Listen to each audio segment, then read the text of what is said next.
Buenos días.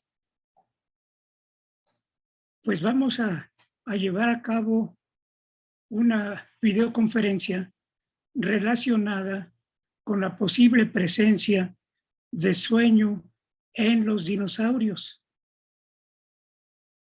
Quiero agradecer por este conducto al doctor Gabriel Cruz, presidente de la Academia Mexicana de Medicina del Dormir, así como al doctor Rafael Santana, jefe de la Clínica de Trastornos del Sueño de la Universidad Nacional Autónoma de México. Y asimismo también al doctor Armando Castorena, quien fue fundador de la Academia Mexicana de Trastornos del Dormir y que empezó este tipo de actividad académica hace más de 25 años, allá en el Instituto de Investigaciones Biomédicas, donde teníamos el laboratorio de neurociencias, y él llegó como estudiante becario de la Facultad de Medicina. Ahí tuvo la oportunidad de conocer las técnicas y también el método científico para estudiar el sueño, tanto a nivel básico como a nivel de los trastornos del sueño. Eso le permitió crecer académicamente, tanto que fue jefe de la Clínica de Trastornos del Sueño del INER, y ahí ha formado una gran cantidad de alumnos que ahora están participando en esta área del conocimiento. Bueno, ya con esta pequeña introducción, pues vamos a desarrollar la información relacionada con el sueño de los dinosaurios, que nos vamos a basar en evidencias indirectas, puesto que son organismos que ya no existen. Vamos a tomar en cuenta el apoyo de información que han obtenido los paleontólogos a través de los fósiles. De esa manera podemos obtener evidencias de tipo morfológico y a través de procesos de paleofisiología, de manera indirecta, tomando en cuenta los animales vivientes, los más cercanos a los dinosaurios, podemos deducir algunos aspectos fisiológicos presentes en los dinosaurios que son importantes para analizar la presencia de sueño. Y hablar de dinosaurios es remontarse hacia el pasado más de 250 millones de años. Y también hablar de dinosaurios significa hablar de diferentes tipos de organismos, porque los dinosaurios, cuando invadieron la Tierra, habitaban todos los medios acuáticos, aéreos y terrestres.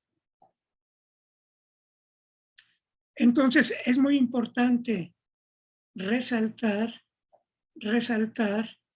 el análisis del sueño en todos los organismos, aún en estos que ya no existen, pero la información obtenida desde el punto de vista científico es relevante, porque eso nos da información de cómo se originó el proceso de dormir, que hasta el momento actual podemos decir que el sueño es un fenómeno universal, es una función universal, tan importante como la alimentación y la respiración. La materia viva en general consume bastante energía para llevar a cabo sus actividades, pues se opone a las leyes naturales, y para oponerse a las leyes naturales, para sobrevivir, necesita gastar de energía.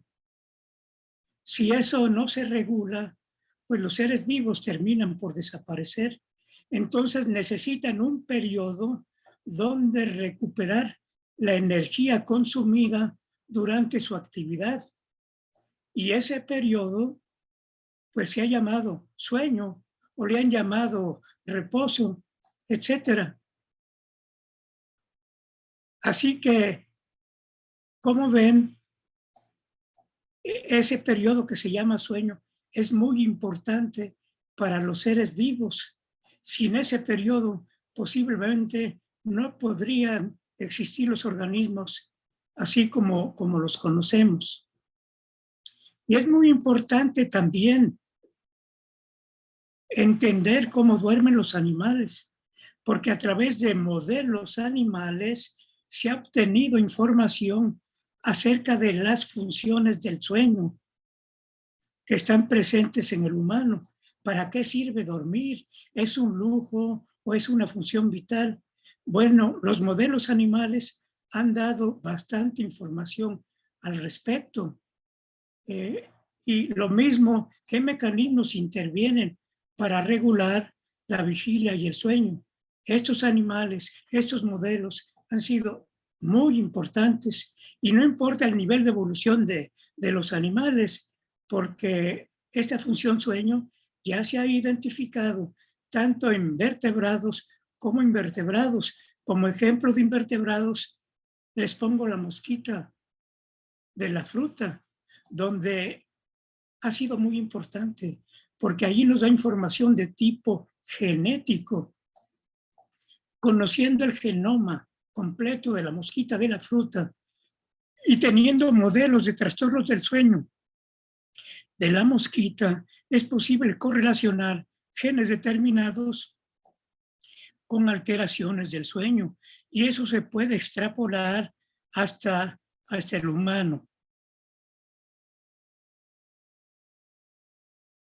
Entonces, como les mencionaba, el estudio del sueño en animales que ya no existen, como los dinosaurios, representa un reto científico muy importante, y difícil, porque hay que abordarlo a partir de evidencias indirectas y comparándolas con organismos vivientes filogenéticamente cercanos.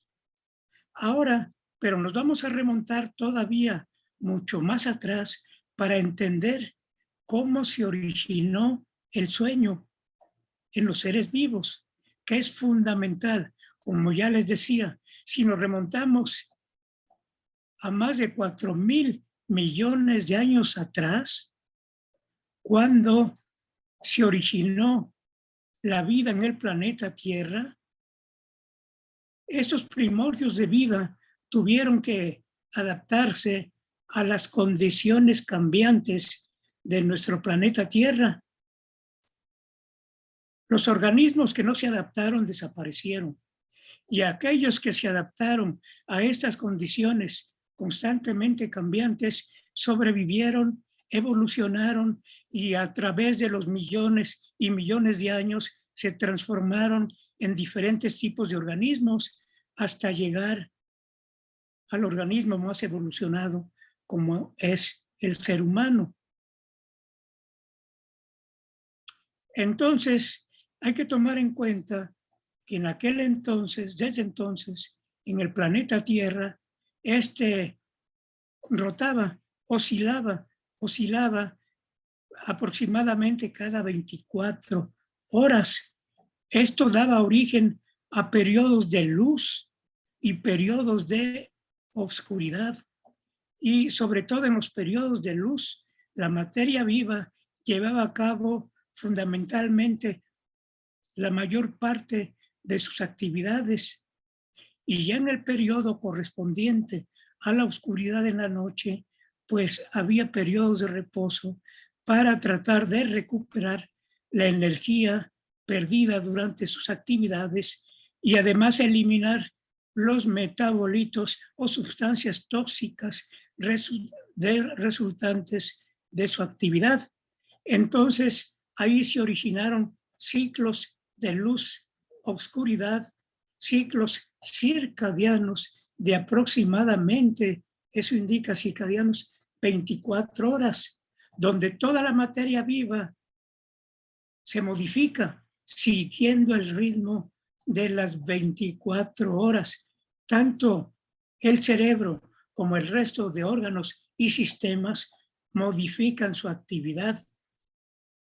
Y para eso, pues también los sistemas vivos diseñaron un sistema de reloj biológico que, de acuerdo a las condiciones cambiantes del medio ambiente, regulaba la actividad intrínseca de los organismos. Entonces, lo que están observando aquí en esta imagen, pues son, por una parte aquí donde pongo el cursor, pues periodos de luz, donde está un esquema del sol, y del otro lado está periodos de oscuridad, donde está la luna. Y ahí hay unas gráficas que indican cómo varían algunas sustancias que son importantes para adaptarse a las condiciones cambiantes. Aquí en este eje tenemos la hora del día. Como ven, va de las 6 de la mañana hasta las 9 de la mañana del otro día. Y noten aquí, la gráfica en color negro indica cómo se modifica la liberación de una hormona que se llama cortisol. Y es fundamental, ese cortisol cuando se libera echa a andar mecanismos metabólicos que aportan energía al organismo para llevar a cabo sus actividades. Entonces noten que durante el día esta hormona está muy activa, ya que la materia viva también necesita estar activa. Contrariamente, vean, observen, esta curva en color rojo representa la liberación de otra hormona que se llama melatonina u hormona de la oscuridad. Bueno, esta hormona se libera cuando empieza a oscurecer. El cerebro detecta, o nuestros relojes biológicos detectan que es el momento de liberar melatonina porque ya debe de empezar el periodo de reposo, sueño, para recuperar las energías. Entonces observen que en el día los niveles de melatonina están muy bajos y ya cuando llega el atardecer, el oscurecer, ya empieza a aumentar su liberación hasta llegar a un máximo y luego empieza a decrecer. Entonces, esto oscila regularmente para regular nuestro reloj biológico que regula todas nuestras actividades físicas y mentales y también regula la distribución del sueño. Y aquí, en este esquema, se representa nuestro ciclo circadiano, es decir, todas nuestras actividades físicas y mentales que se van modificando de acuerdo a la hora del día. Esto está ya muy, muy estudiado. Este tipo de información ha dado origen inclusive a premios Nobel, porque han descrito con mucho detalle el reloj biológico de los sistemas vivos que regulan nuestra actividad y nuestro reposo.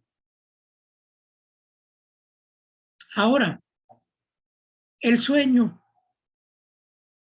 ¿qué características tiene para calificar que un organismo está dormido? Bueno, las técnicas más conocidas, las más antiguas, pero todavía funcionales, que seguramente ya se utilizaban cuando el hombre tuvo conciencia de que había periodos de reposo, alternando con periodos de actividad. Bueno, son características conductuales que definen al sueño.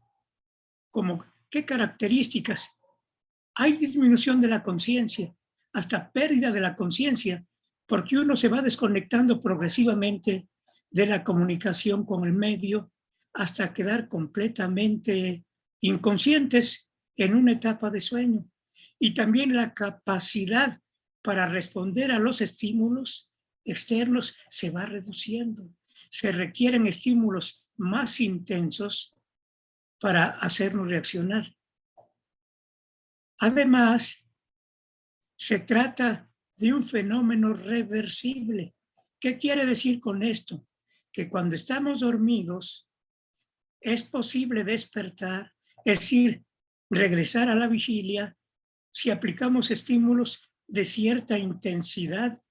Y esto es muy importante porque esto nos permite diferenciar el estado de sueño con otros estados como la anestesia general o el estado de coma, que da la impresión de que uno está dormido, pero realmente es un fenómeno diferente porque aquí no hay reversibilidad. Ustedes saben que con anestesia general profunda, pues se pueden cortar los tejidos y no hay respuesta, no hay reversibilidad. Entonces, ese tipo de conducta reversible es muy importante. Y también, ustedes saben por experiencia, sin haber estudiado antes el sueño, de que se presenta una inmovilidad conductual, hay relajación muscular y generalmente se adopta una postura determinada, de tal manera que esa postura indica que el individuo está durmiendo. Y algo más, cuando a un organismo se le priva de dormir, que no se le permita dormir, después, cuando se dan las condiciones adecuadas para que duerma lo que requiera, duerme más que antes. Es decir, hay un incremento compensatorio para pagar una deuda de sueño que se acumula por la privación de sueño. Bueno, estas características conductuales se presentan en todos los organismos estudiados. Esto indica que el sueño es una función universal.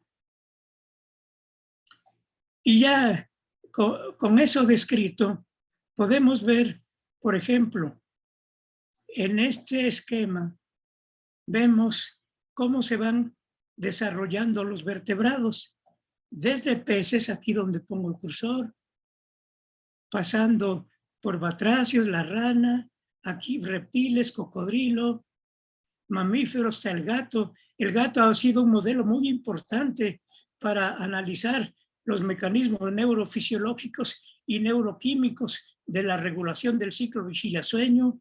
Y luego aquí tenemos al humano y por otra parte las aves.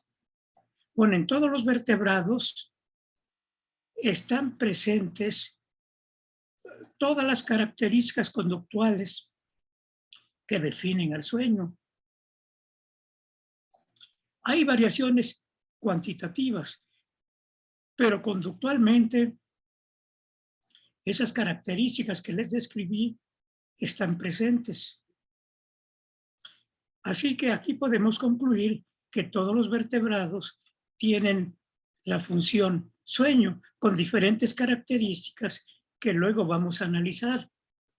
Y aproximadamente aquí hace un poco más de 200 años, aquí por donde están los cocodrilos, hubo un tronco común antes de donde surgieron reptiles actuales, mamíferos, aves, y por ahí, por alguna rama, estuvieron presentes los dinosaurios.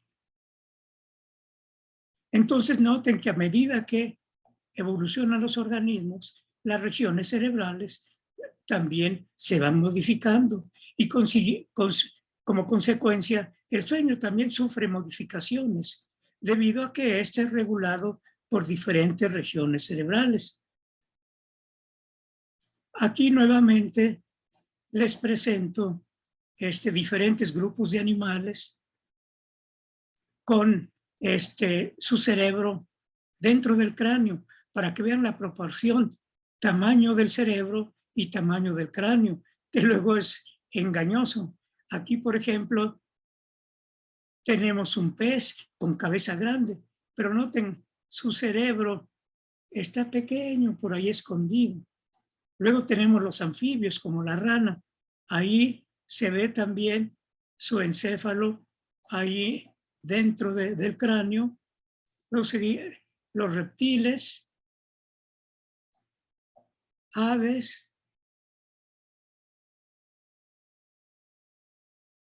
gato, que ya les dije que ha sido un modelo muy importante para la regulación del sueño, y el humano, que es de mi interés particular, y eso pues ha dado origen a hacer un capítulo muy especial para analizar los trastornos del sueño. Entonces, ya con esto resalto nuevamente que las características conductuales que definen el sueño están presentes en todos los animales estudiados. Pero esto hay que resaltar también. Hay controversias. Cuando hace varios siglos se descubrió que el cerebro genera una actividad eléctrica manifestada por ondas de frecuencia y amplitud variable, que inicialmente se tomó ese hecho como una curiosidad, pero pasaron los años y el siglo pasado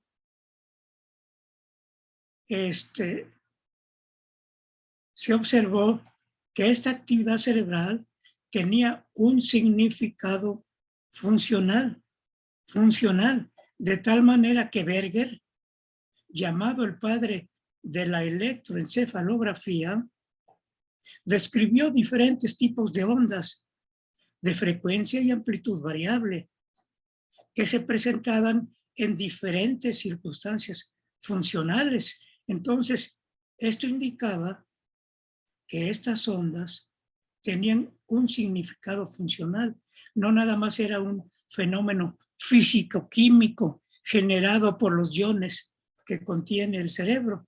No, tiene un significado funcional que variaba de acuerdo a los niveles de vigilancia. Eso fue por los años 1920 y tantos. Y luego, cuando ya se empezó a estudiar el sueño y tomando en cuenta que la actividad cerebral variaba con la vigilia y el sueño, se generó un manual para calificar la vigilia y el sueño. Uno de los primeros manuales utilizado por los estudios de sueño, por Loomis y colaboradores. Entonces de ahí, pues se describió que el sueño tenía diferentes etapas.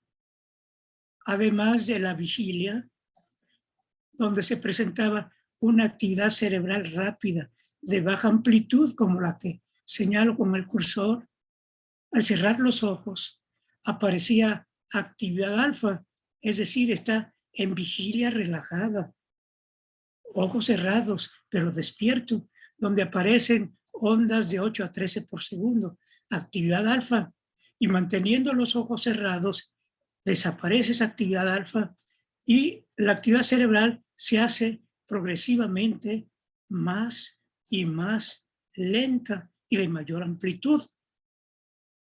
Y ese tipo de actividad cerebral se describía en el manual de Loomis y decían, bueno, ya tenemos una medida objetiva para identificar el sueño y sus fases, y también para cuantificar en segundos cuánto dura cada fase. Entonces, a la parte visual, a la parte de la conducta que les decía, al sueño conductual, se sumó esta parte objetiva. Ya se podía cuantificar con precisión por la presencia de ondas cerebrales. Entonces, eso se tomó como referencia. En aquel entonces, lo que se conocía del sueño era cuando se presentaban ondas cada vez más lentas y de mayor amplitud. No se conocía esta última parte que estoy señalando, que sería la fase de movimientos oculares rápidos, porque esta se describió hasta 1953, porque se ignoró mucho tiempo. ¿Por qué? Porque la actividad cerebral se parece a la de la vigilia y los estudiosos del sueño decían, bueno, ya durmió, vean, estaba inmóvil, vean la actividad cerebral lenta, de gran amplitud, y aquí ya cambió la actividad, se aceleró, más rápida, de menor amplitud, como la de la vigilia, despertó. Ahí noten, además mueve los ojos, como en la vigilia, está despierto. Ahí también presenta sacudidas musculares, tiene actividad muscular, como en la vigilia, despierto. Bueno, todo eso evitó que se identificara por mucho tiempo esta fase como formando parte del sueño. Pero ya en 1953 se identificó que esto forma parte del sueño. Y entonces, como que había resistencia a integrarlo como parte del sueño, y se le mencionó como un tercer estado funcional. El primer estado funcional es la vigilia, el segundo es lo que conocían como sueño, que hoy es el sueño lento, con sus 3 fases, y este tercer estado funcional es lo que se conoce como sueño MOR.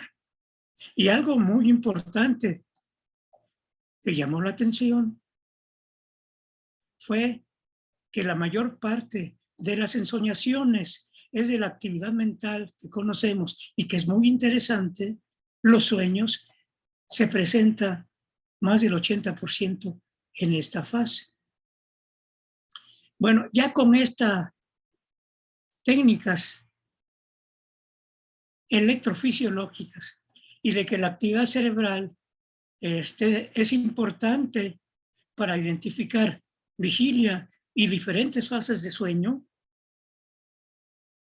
y que además se fueron identificando en el interior del cerebro conjuntos de neuronas que están en el tronco cerebral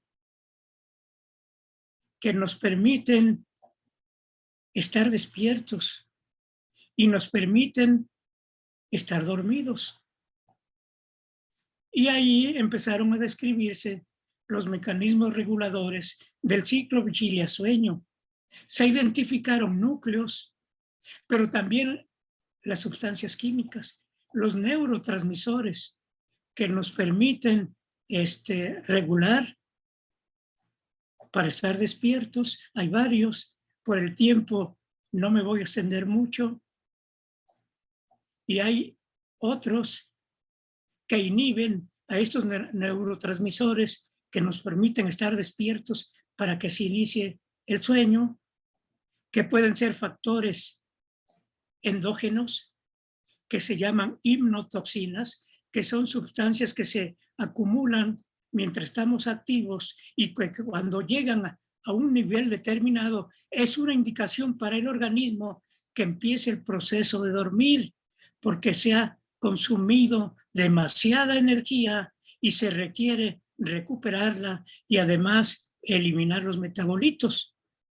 Entonces ya se conoce bastante acerca de estos mecanismos reguladores del sueño, sobre todo información obtenida de modelos animales y también de hallazgos clínicos en el mismo humano. Y estas regiones, el tronco cerebral, donde está principalmente la maquinaria neurofisiológica, neuroanatómica y neuroquímica que regula el ciclo vigilia-sueño, está presente a lo largo de la filogenia de los vertebrados, desde peces hasta mamíferos, incluyendo al hombre. De ahí la importancia de los modelos animales. Si en el transcurso de la evolución, como se va modificando el cerebro, las conexiones se pueden ir modificando, pero algunas funciones básicas se preservan. Neurotransmisores que regulan ciertas actividades como es el ciclo vigilia-sueño, se preservan. Entonces, cada vez la ciencia y la tecnología está desarrollando nuevas herramientas de tal manera que podemos ir poco a poco con más detalle, tanto a nivel panorámico como a nivel molecular y aún a nivel más fino, a nivel de los canales iónicos, es decir, llegar a nivel de las membranas celulares, a llegar a la membrana de las neuronas, donde estas se activan, conducen su información simplemente por fenómenos físico-químicos a través de intercambio de iones, sodio, potasio, calcio, etcétera, que es fundamental. Y eso está presente desde los organismos más sencillos. Y esto, que parece un fenómeno físico-químico, pues es la base hasta de las llamadas funciones cerebrales superiores, como la imaginación, el pensamiento y el sueño. Desde ahí proviene todo este tipo de actividades. Bueno, y empieza una serie de discusiones para analizar la presencia de sueño en los vertebrados. Bueno, desde el punto de vista conductual, ya les mencioné, está presente en todos ellos, desde peces hasta el humano. Pero ya, si se toma en cuenta la actividad cerebral, ahí vienen las contradicciones, porque las ondas cerebrales y que se utilizan para identificar si un sujeto está despierto o está dormido, pues son generadas por las neuronas que están en el cerebro. Si esas neuronas no existen, pues lógicamente ese tipo de actividad no se va a presentar. Pero eso no quiere decir que la función sueño no esté presente. Aunque algunos estudiosos de la filogenia de sueño insisten en ligar la actividad cerebral con la presencia o no de sueño. Bueno, aquí están viendo una iguana, un organismo cercano a los dinosaurios, con su sistema. Noten aquí donde pongo el cursor, ahí están fijos sus electrodos, pegados con cemento acrílico, ahí hay un conector. Vean, está en vigilia como está. Aquí les pudiera decir que la actividad cerebral es rápida y de alta amplitud, contrariamente a lo que se presenta en el humano, que es rápida pero de baja amplitud, aquí de alta amplitud. Conductualmente noten que está despierta. Cuando empieza a dormir, la cabeza baja, se apoya en el piso, las patas, que son laterales, en los dinosaurios cargan el cuerpo, en los reptiles actuales están laterales. Entonces, cuando empieza a dormir, las patas de la iguana se van pegando al eje del cuerpo. Y en esas condiciones, uno observa que está conductualmente relajada. Si se le estimula, difícilmente reacciona. Entonces, a pesar de que la actividad cerebral, cuando está completamente relajada, que indica que está dormida, la actividad cerebral no es como la identificada en el humano durante el sueño lento. Se presenta una actividad de baja amplitud y lenta.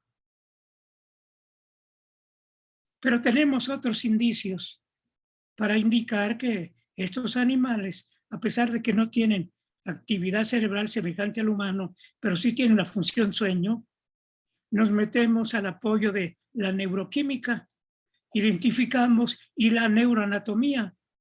En su tronco cerebral identificamos núcleos que regulan el ciclo vigilia-sueño en los mamíferos y están presentes en los reptiles.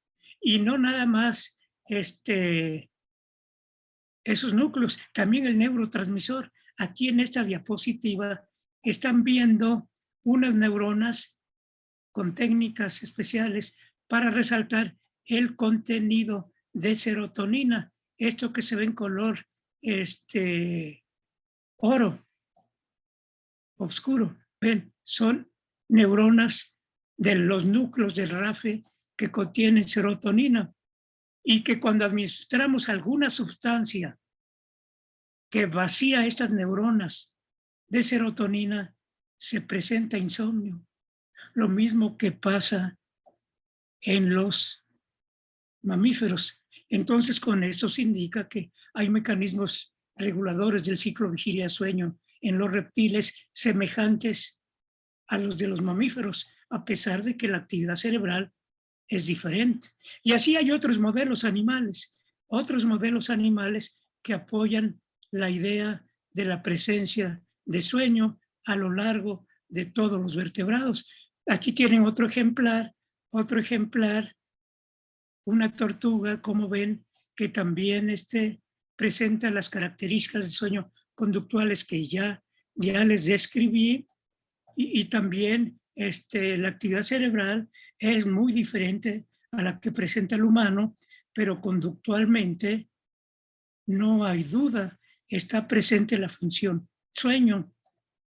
Y un comentario adicional en relación con esta tortuga es del género Gopherus flavomarginatus, que es una especie en vías de extinción. Y para nuestros amigos paleontólogos de Coahuila, que allá con ellos surgió la idea de presentar en esta Semana Internacional de Sueño este tipo de ponencia para hurgar la presencia de sueño en los dinosaurios, allá con nuestros amigos paleontólogos, en el Museo del Dinosaurio, de allá de Coahuila surgió esta idea. Bueno, les comunico que esta especie está en vías de extinción y es una especie que no está distribuida mundialmente, solamente en unas cuantas partes del mundo, de tal manera que cuidarla. Y esta está ya en aquel desierto compartido con ustedes, en el desierto de Durango. Ahí habita todavía este tipo de espécimen en vías de extinción, que para nosotros vale mucho desde el punto de vista académico, porque les comento que nos donaron una serie de ejemplares para estudiar su sueño.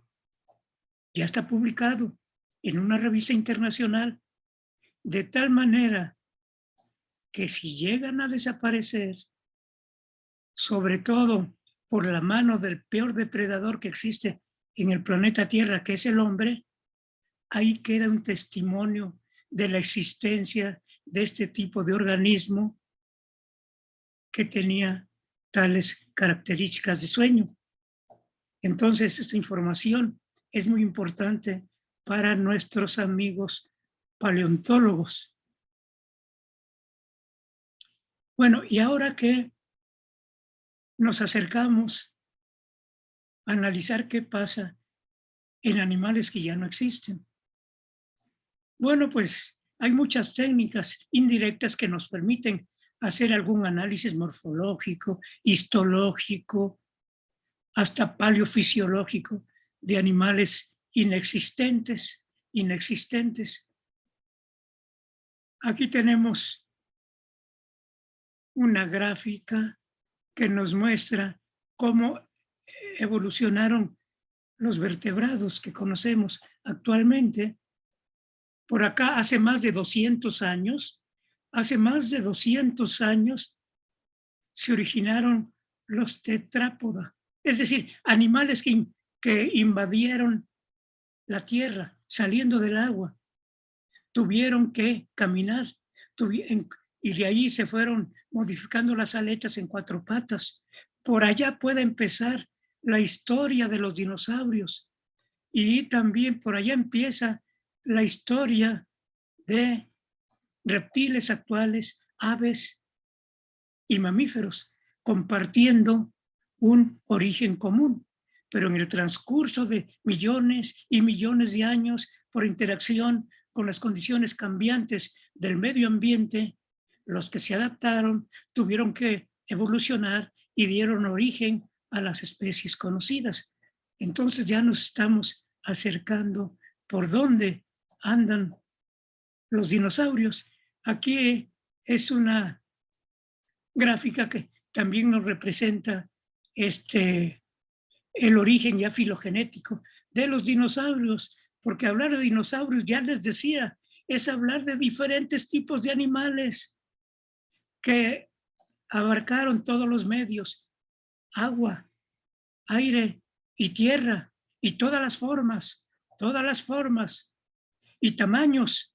Había de que pesaban unos cuantos kilos y medían menos de 1 metro, hasta aquellos que pesaban miles de kilos, de toneladas. Y también, pues todo eso influyó para que se adaptaran o desaparecieran. Entonces hablar de dinosaurios es hablar de una variedad de animales y también de sus hábitos, algunos omnívoros, carnívoros, o simplemente se alimentaban de plantas.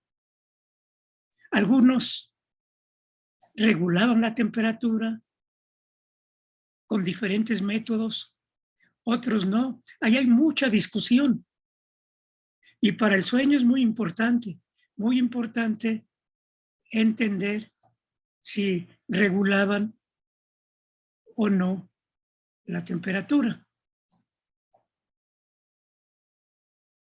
Entonces, los dinosaurios surgieron, como ya les decía, hace más de 200 millones de años. Aquí señalan 231 millones de años y fueron la fauna dominante durante más de 171 millones de años, antes de que viniera la extinción y su desaparición hace 66 años. Es la última extinción, cuando desapareció la mayor cantidad de seres vivientes que habitaban en el planeta Tierra, Y atención, humanos, si no tomamos las precauciones debidas, vamos a ser responsables de que venga la siguiente extinción masiva de los organismos, donde será nuestro final. Estamos a tiempo de cuidar nuestro planeta. Entonces, ya dentro de los dinosaurios, es importante analizar el metabolismo que hay mucha discusión, porque como no tenemos los organismos enfrente para analizar directamente su metabolismo, su fisiología, pues dependemos de datos que han ido integrando poco a poquito los paleontólogos. Hay paleontólogos calificados como cazadores de dinosaurios. Y para nuestra fortuna, hay mexicanos cazadores de dinosaurios. Algunos están en el Instituto de Paleontología de la Universidad Nacional Autónoma de México. Otros están allá con nuestros colegas, donde se inició el interés de esta charla, allá en el Museo del Dinosaurio en Coahuila, que seguramente después de esta charla van a tener más interés para promover este tipo de información. Y es muy importante entonces saber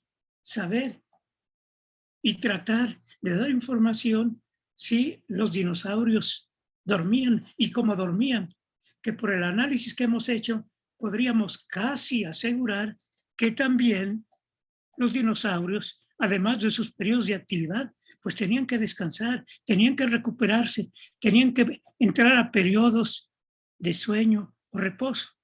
Y noten, aquí tenemos un fósil de dinosaurio preservado en una posición conductual que da la impresión de que está durmiendo. Este dinosaurio se descubrió en Alberta, Canadá, hace unos poquitos años y está bastante preservado. Noten aquí su cara completamente relajado. Entonces, ahí indica que conductualmente está presente la función sueño. E indirectamente pudiéramos también abundar para apoyar la idea de que el sueño está presente en los dinosaurios, porque si tomamos en cuenta las funciones que se conocen actuales del proceso de dormir, pues se sabe que desempeñan una función muy importante, tanto para el cerebro como para el resto de los órganos y sistemas. Durante el sueño, el cerebro se recupera, porque el cerebro consume mucha energía para interactuar con el medio ambiente y produce muchas sustancias tóxicas que hay que eliminar mientras estamos dormidos. Entonces, esa es una de las funciones del sueño. Entonces, pues los dinosaurios que tenían cerebro y como seres vivos, pues también requerían de tener un cerebro completamente funcional. Y para eso se requería la presencia de reposo o sueño. Y también durante el sueño hay variaciones en la liberación de hormonas. Y también durante el sueño es muy importante lo que aprendemos y almacenamos mientras estamos despiertos, interactuando con el medio ambiente. Ahora, ustedes que me hacen el favor de escucharme, están aprendiendo y almacenando esta información en su cerebro, pero para retenerla hay que dormir. Y eso les da más información que les permite adaptarse cuando despierten a las condiciones cambiantes. Entonces sí, el sueño es muy importante porque ahí almacenan información que aprendieron, información que les indica que es muy importante que ese tipo de información la manejen para interactuar con el medio ambiente, porque de eso depende de su sobrevivencia. Saben cuándo hay peligro, cuándo hay que alejarse, cuándo hay que defenderse, dónde buscar la comida. Bueno, todo eso es fundamental para sobrevivir y eso se consolida mientras se duerme. Entonces, indirectamente, pudiéramos decir que esas funciones estaban presentes también en el dinosaurio. Y también el sueño se ha relacionado con la interacción de tipo social. Y también los dinosaurios tenían esas características de tipo social, porque muchos se agrupaban en manadas y de esa manera interactuaban entre ellos, se defendían o huían.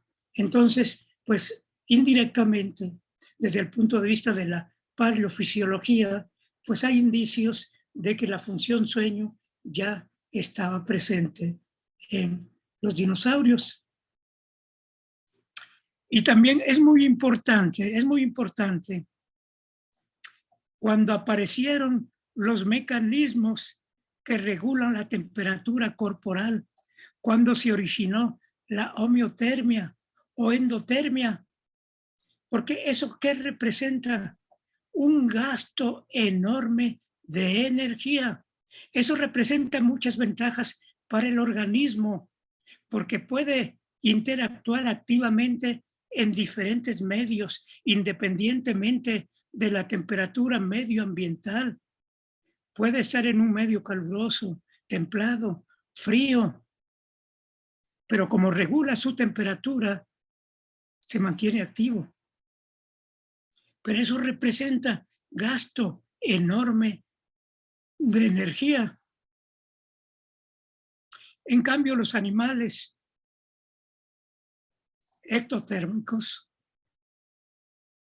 o poikilotérmicos, pues ellos se adaptan a las condiciones de la temperatura medioambiental, gastan menos energía. Así que los homeotermios o endotermos necesitan un periodo para no gastar energía y para recuperarla, para rellenar otra vez sus sistemas energéticos. ¿Y cuál es ese periodo? Es el periodo llamado sueño.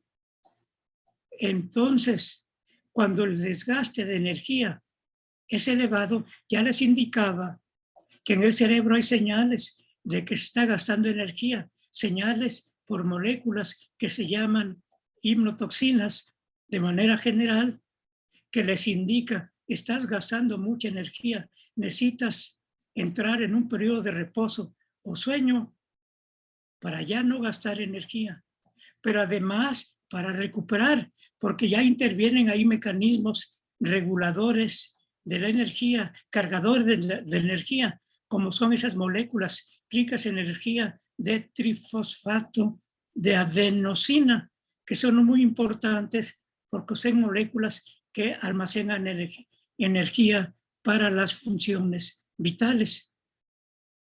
Entonces, por eso es muy importante saber si estos dinosaurios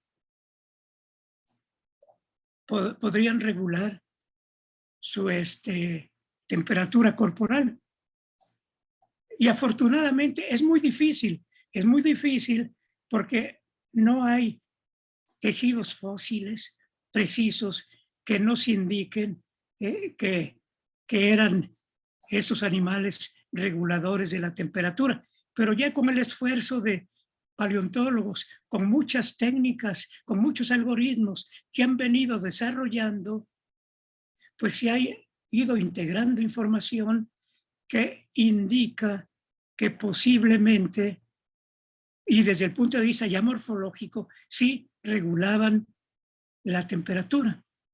Por ejemplo, aquí en esta figura, aquí donde señalo en A, es un corte de hueso humano, donde hay una serie de canales de Havers por donde pasan vasos sanguíneos y otros sistemas de comunicación y que son importantes también para la regulación de la temperatura, Y entonces, de este lado,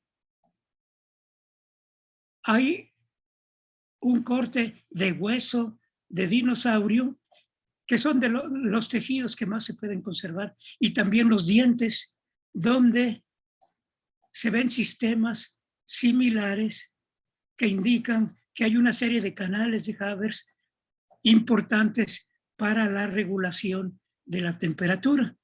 Así que aquí tenemos una evidencia histológica y falta todavía evidencias que van surgiendo, que van dando origen a concluir que sí hay regulación de la temperatura en dinosaurios, que un tipo de regulación de la temperatura pudiera ser a través de los sistemas que conocemos actualmente, donde participa el sistema circulatorio. El sistema circulatorio es fundamental para estar regulando la temperatura corporal.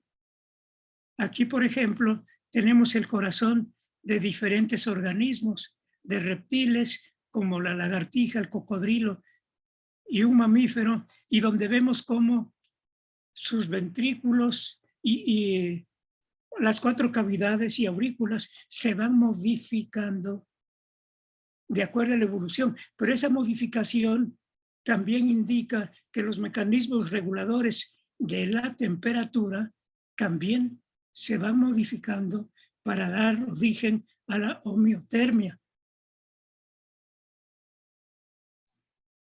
Y también, de acuerdo a los cráneos recuperados, los cornetes, la entrada por las fosas nasales, las vías respiratorias superiores también se van modificando en aquellos organismos que van a dar origen a la regulación de la temperatura corporal. Entonces aquí, a grosso modo, pongo una serie de cráneos donde los cornetes se van modificando para dar origen a modificaciones en la regulación de la temperatura corporal. Y eso se ve también en dinosaurios. Entonces, pues estos estudios que se han llevado a cabo de termorregulación en dinosaurios, pues han apoyado el análisis para la presencia o no de sueño indirectamente en los dinosaurios.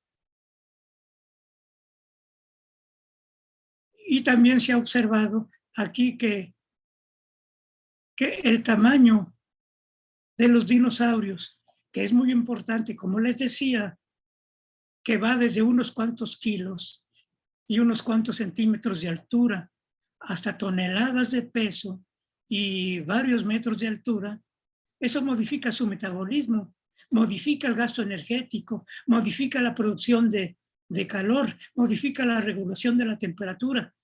El tamaño también de los dinosaurios favoreció para la regulación de los mecanismos que intervienen en la temperatura. Y ahí, a grosso modo, en los extremos, en los dinosaurios más pequeños, pues ya se podría indicar que los mecanismos de regulación de temperatura eran muy similares a los que existen en los animales actuales, aves, mamíferos. Y en los más grandes, pues podrían entrar otros mecanismos. Aquí lo que llaman, le llamaban vulgarmente gigantotermia, que se referían a otros mecanismos que regulan la temperatura. Es por el tamaño grandísimo del animal, su volumen corporal. Un volumen corporal grande permite pocos cambios en la temperatura, de tal manera que variaciones del medio ambiente se manifiestan de manera mínima en un cuerpo muy voluminoso.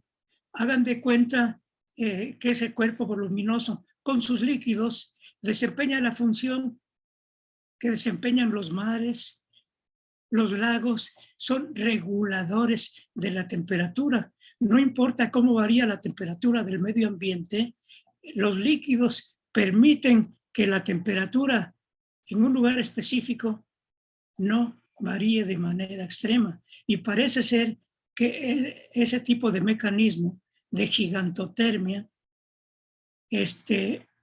lo utilizaban los dinosaurios de mayor tamaño. Y a medida que se redujeron, entraron otro tipo de mecanismos reguladores de la temperatura, que ya les decía que se requiere de un gasto de energía enorme y por eso requieren la participación de periodos de reposo-sueño para recuperarse del gasto enorme de energía. Y un dato adicional, pero muy interesante, ya también se han identificado embriones de dinosaurio. ¿Y eso a qué nos lleva? Bueno, el sueño ya vimos que tiene ciertas características muy importantes, tan importantes como el alimentarse y el respirar, y que esas características varían con la edad. varían cuantitativamente y también su organización. No se mantienen en el mismo individuo de manera definitiva, sino que van variando. Y eso ha dado origen a lo que se llama ontogenia del sueño, es decir, cómo varían las características cualitativas y cuantitativas del sueño de acuerdo a la edad, que esa información es muy importante para calificar si hay un trastorno o no. Hay que saber la edad del individuo. Si un individuo de más de 60 años duerme 6 horas, se le puede considerar que duerme bien, que no es insomnio. Pero un niño de 10 años, si duerme 6 horas, ahí sí es insomnio. Entonces noten que es muy importante también saber el sueño dependiendo de la edad. Y también ahora ya se sabe cómo duerme el feto. En el mismo humano ya se sabe cómo duerme antes de nacer. Antes de nacer, al nacer y hasta la edad avanzada va decreciendo progresivamente la cantidad de sueño. Y en los animales que nacen de cascarón, son modelos muy interesantes porque se puede abrir el cascarón como en los pollitos antes de nacer, antes de los 21 días, poner electrodos y ver cómo está su sueño. Pues bien, como dato curioso, ¿qué podría hacerse con embriones de dinosaurio? Por ahora nada, pero esperemos que avance la ciencia y la tecnología. Y aunque parezca ciencia ficción, algún día, además de saber si los dinosaurios adultos tenían la función sueño, también los embriones antes de nacer ya estaba el proceso en desarrollo de la función sueño. Entonces, ya para concluir, insisto, la función sueño es una función fundamental de los seres vivos, no importa su nivel de evolución. Es tan importante como respirar, porque acuérdense que hasta organismos unicelulares que no tienen pulmones tienen la función de la respiración. Es tan importante como alimentarse, porque también todos los organismos vivos para sobrevivir necesitan alimentarse. Y estudios experimentales que se han hecho con modelos animales, observando cómo sobreviven. A unos se les priva de sueño y comen todo lo que quieran. A otros se les priva de comida y se les permite dormir. ¿Y qué han observado? Se mueren primero por no dormir que por no comer. Entonces, conclusión, el sueño es una función fundamental de los seres vivos y que esta función posiblemente ya está presente en organismos que ahora no existen. Entonces, con esto, pues nos iremos soñando en nuestra mente con la idea de que también los dinosaurios tenían la función sueño y que la función sueño no nada más es roncar, que indica que posiblemente hay una patología del sueño. No, ya se dieron cuenta que la función sueño abarca tanto la función mental como la función de todos los órganos y los sistemas. Pues muchas gracias por su atención. Nuevamente, muchas gracias por su invitación.